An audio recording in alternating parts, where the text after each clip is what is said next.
ఇది చేసేటువంటి మాయ ఇది మనం తెలుసుకోగలిగితే దాని యొక్క మాయకి లోబడకుండా మనం జీవించవచ్చు.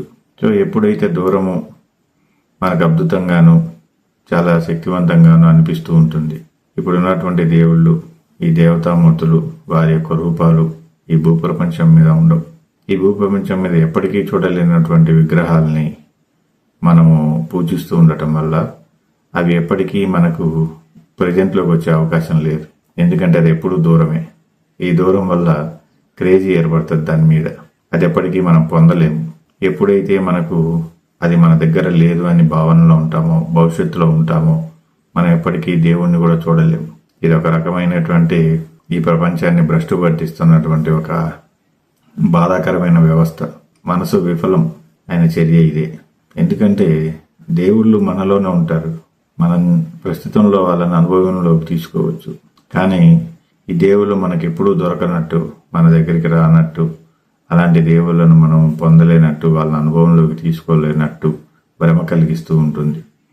ఈ ప్రపంచంలో చాలామంది ఈ భూమిని తప్పుగా పరిపాలించడానికి వచ్చినటువంటి కొంతమంది వల్ల ఇలాంటివి ఏర్పడ్డాయి.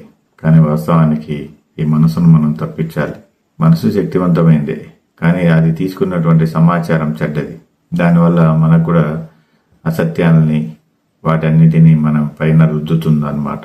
అందుకని మీరు చేయవలసింది ఏంటంటే మనసును పక్కన పెట్టి హృదయపూర్వకంగా ఈ ప్రపంచంలో జీవించడం నేర్చుకోవాలి.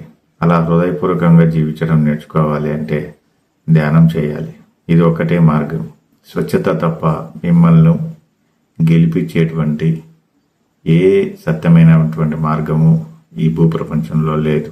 ఉన్నది ఒకే ఒక మార్గం, ధ్యానం. ఈ ధ్యానం మాత్రమే మిమ్మల్ని స్వచ్ఛత వైపు నడిపిస్తుంది. అన్ని పరిధుల నుంచి స్వేచ్ఛ లభించేలా చేస్తుంది. మీకు అనంతమైనటువంటి ఆనందాన్ని ఇస్తుంది. అంత అద్భుతమైనటువంటి గొప్ప మార్గము ధ్యానం. అందుకని ఈ మనసు యొక్క దాని ప్రవృత్తికి లోబడకుండా, దాని యొక్క మాయకి చెల్లించకుండా మనం ఉన్నది ఉన్నట్టుగా ఈ ప్రపంచాన్ని చూస్తే మనకు అన్నీ లభిస్తాయి. మనకు డబ్బు అసహజమైంది కాదు, సహజమైంది.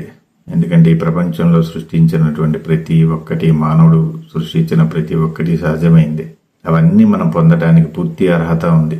ఈ ప్రపంచంలో ఇంకొక వ్యక్తికి అది పొందగలిగినంత స్వేచ్ఛ ఉన్నప్పుడు మీకెందుకు ఉండదు? ఎందుకంటే ఈ ప్రపంచానికి అందరూ ఒకటే, ఈ విశ్వ నియమాలు అందరికీ ఒకటే. కానీ వాళ్ళు సాధించుకోగలిగారంటే ఒకే ఒక కారణం, డబ్బును సహజంగా చూడటమే.